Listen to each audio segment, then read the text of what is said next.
Hello and assalamu alaikum. Welcome to the next video. So today video is about some of the questions which I have been receiving in the comments, and this is the question answer session part 2. So there is a part 1 as well. Hopefully I'll gonna add that in the description if you want to know, but this is the part 2 where we're gonna look at some of the questions, starting with: do we need to stay in Mina during Hajj? Is it compulsory? Is it sunnah? Is it what the complication is?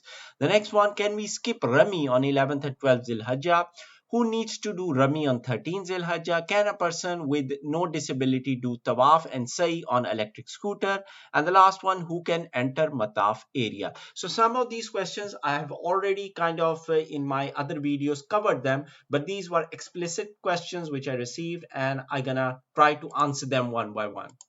So let's go with the first question, which is: do we need to stay in Mina during the Hajj day? So in Mina, basically, in general, you're going to be arriving on 8th Zil Hajj as per the Sunnah. So before the Zohar prayer, you arrive in Mina, and you perform 5 prayers from Zohar of 8 Zil Hajjah to Fajr of 9 Zil Hajjah, and then basically you move on to Arafat, and then from Arafat you come the same day on 9th, the night you come to Arafat, and then on 10th, basically after doing the Rami, the Halq, and Tawaf Ziyara, and all the thing which you want to do, you're gonna be staying back in Mina for the next basically 3 days on 11th, 12th, and optional the 13th. We're gonna look at that.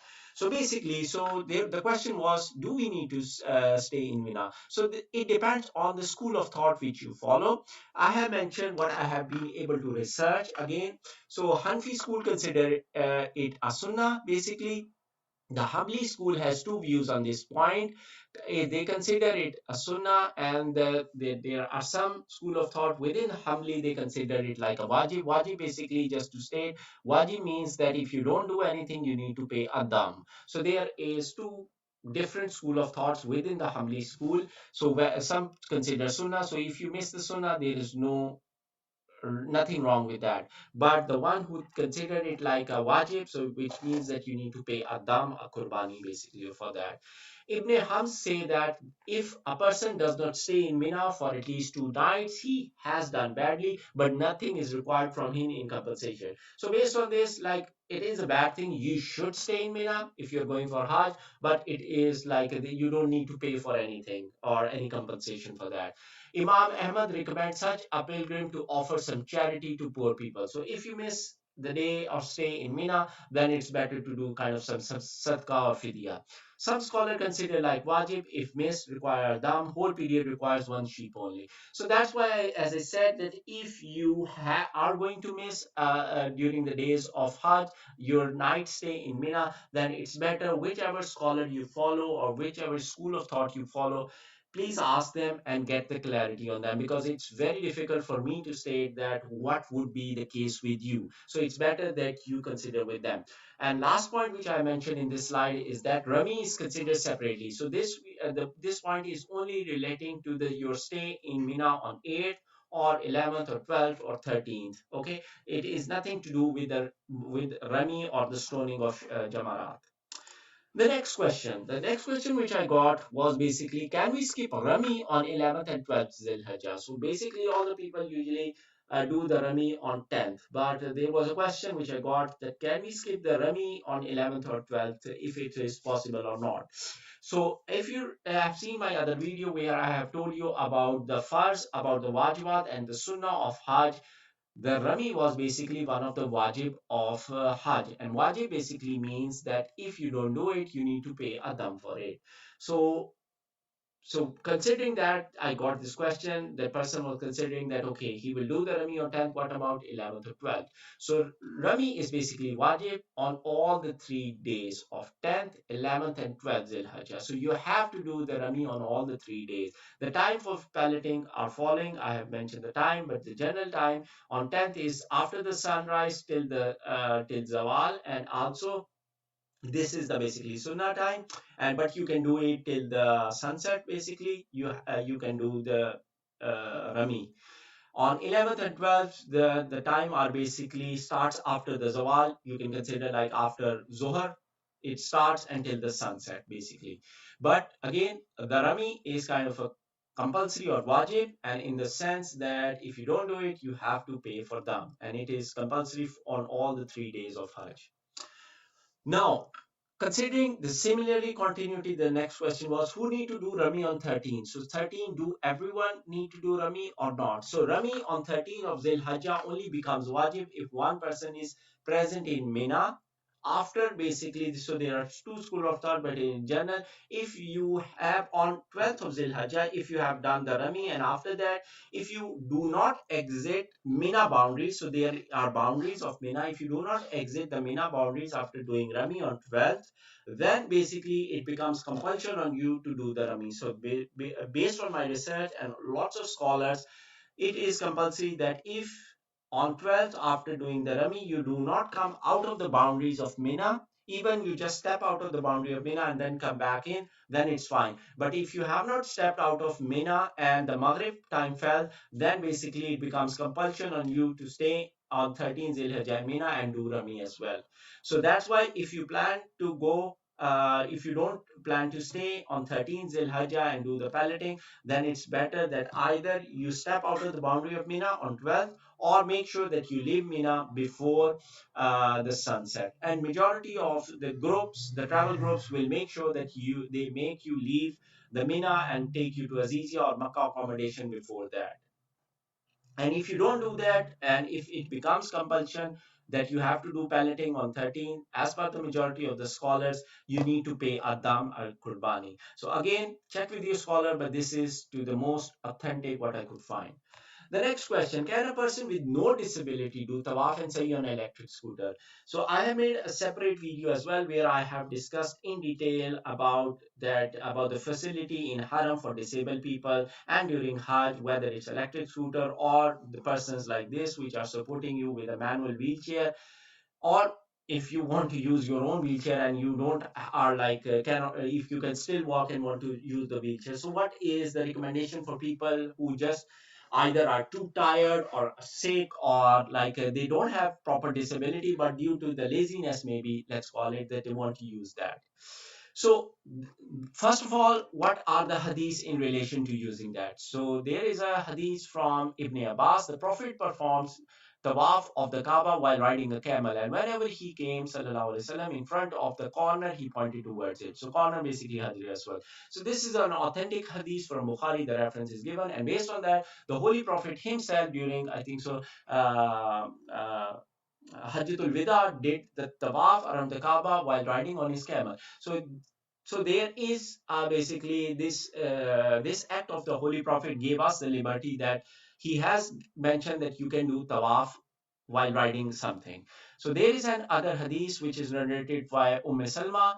I complained to Allah's Messenger sallallahu alaihi wasallam that I was sick, and he told me to perform the tawaf behind the people while riding. So basically, either riding on a cart or riding behind someone back. So this also narrates that it is permissible. But now what the scholars say, can a healthy, active man do a tawaf on electric scooter or a wheelchair or not? So this is what I could find. It is permissible for one who has an excuse to do tawaf and say riding, whether the excuse has to do with sickness, disability, hardship, or old age. So if you are sick, you can ride the electric scooter or whatever. You can, if you are disabled, then yes. If you are old age, like old people, like they can walk, but they can maybe walk for 5-10 minutes. But after that, of course, because of the age, they cannot walk too much. So for those people, it is allowed. The hardship here is the one where people kind of get confused, because hardship is something people consider that they have been traveling from their home country, suppose from US to, they have came to Saudi Arab, so they have been traveling, there is a jet lag, they are tired, and they are not 100% because of all the travel journey tiredness. So can they use that? So based on that, actually majority of the scholars say no, you should not. You should try to walk. You should not use the electric scooter. But again, this is up to you, and again, better to check with your scholars. But in general, if you are just tired and nothing sickness or disability or old age, then it is better to do the tawaf and sa'i on your feet without taking the help of electric scooter. But if you have run out of time and you are really tired and you are going to take the flight or something, then some scholars say, yeah, it is permissible, you can do it, but better to give some sadaqah or something like that. Now, another thing, as what I have found, the majority of scholars of the view that it is not allowed to do tawaf and sa'i riding whenever there is no excuse. So, if you have no excuse at all, then there is no flexibility in this. Like if you are active, you have something, and you just for the fun that to avoid the walk, you say, okay, I take the electric scooter. So, all the scholars which I have tried to find out, they have said that it is better that you avoid this option. Some of them state that fidya is required if even if without any excuse you take the electric scooter or have taken for Umrah or Hajj or any type of tawaf, then basically you should give a fidya. Other regard that the Tawaf and Sa'i are invalid. So there are some school of thought which are quite strict, some scholars which are quite strict and say that your Tawaf or Sa'i will be invalid and you have to repeat that. Okay, and this is the view for Hanbalis as well. Some say that Adam needs to be given. So that's the thing. It's from very flexible to very extreme and very strict as well. So check with your scholar about this, because if you plan and you are active and you don't have any excuse and you have done or you were planning to do, then avoid it. And if you have done previously a tawaf using electric scooter because you thought, okay, let's try something new, then it might be a problem. But one excuse is given if you have an old person with you who struggles with using the scooter, electric scooter, and for their support, and they want you to sit with them, and you are active and they are old, but they want you to be with them on electric scooter, that is allowed. So in that case, inshallah ta'ala, you don't have to give any dam or fidya, but if you want, maybe give some sadaqah, but inshallah ta'ala, there won't be any objection on that. The scholars say if you have and your old person or disabled, maybe child or maybe your old parents, and they need support, that you sit with them on the electric scooter and support them, in that case it will be allowed, and inshallah ta'ala, Allah is forgiving and there won't be any charge on you. But if you want, maybe give some sadaqah, some money in charity for that. Wallahu alam. So, who can enter Mataf area? The next question. So, all the females are allowed to enter the Mataf area all the time. So, what is Mataf area? I have explained many times. There is a separate video about the Mataf as well, and on this particular topic. But again, some questions came, so I thought maybe I'll answer in this as well. This is my video. You can check in my playlist. So Mataf is basically the ground floor area, which you see here right now. This is called the Mataf area. Then there is first floor, second floor, and the rooftop. So if you are not in the state of ihram, basically for males, if they are not wearing the two sheets of like for Umrah or for Hajj or whatever, the two sheets, if they are not wearing, the police won't allow you now to enter the Mataf area, and this is to manage the crowd. This is for crowd management. Only those people who are in the state of ihram are in general now allowed to go in the Mataf area. But all the females, because they don't have any particular color of clothes, so for them it's difficult to check. So all the females are allowed, but males are not allowed if they are not in ihram in the white sheets.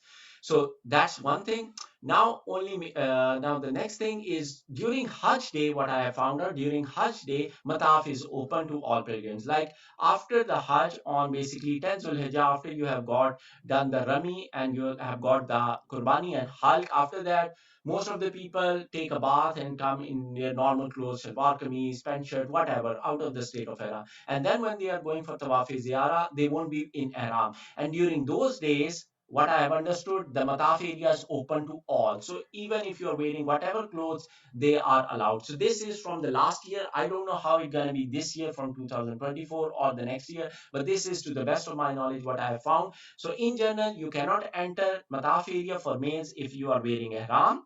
If you are not wearing ihram, if you are wearing ihram, only then you can go. But during the days of Hajj, from I think so 8 Zil Hajj till 15 Zil Hajj, that what I found from last year, you if whatever clothes you are wearing, you will be inshallah allowed to enter Mataf area, because the tawaf in the Mataf area is much shorter as compared if you are on first floor, second floor. If you don't know the distances, I have a separate video. You can search in my videos the distance of tawaf within the Kaaba on different floors, because it makes a huge difference. Here, if you are near the Kaaba and you are doing tawaf, you might be able to do the tawaf in maybe 20 minutes, 30 minutes. If you go on the top floor, on the first floor, the tawaf might become 1.5 hour to 2 hour long based on what your pace is, because here it will be like 600, 700 meter, the total walk, and here the total walk can become up to 3 kilometers. So there is a huge difference between that, and there is a separate video for that one. So these are some of the questions which I wanted to cover in this video. I hope I've been able to clarify some of the questions, and also unfortunately some of the questions needs the guidance from your scholar, from your school of thought scholar, because they are quite open-ended question. But inshallah, if you try to strict yourself to do the best performance and to do follow as much rituals of Hajj, inshallah you won't be getting in these complications. But later on, if you for any reason you have done anything wrong, then you can go back to your scholar and check with them what's the remedy about that. Hope you like the video. If you like, please do subscribe and share. And if you have any comment, let me know. Otherwise, you can check my other videos. And a disclaimer, as always, all this information is to the best of my knowledge, to the best of my research, and my purpose here is, as being a student myself, to guide you as well and help you out. And I hope, inshallah, it will be useful for you. Thanks for watching. Take care. Allah Hafiz. Till next time. Assalamu alaikum.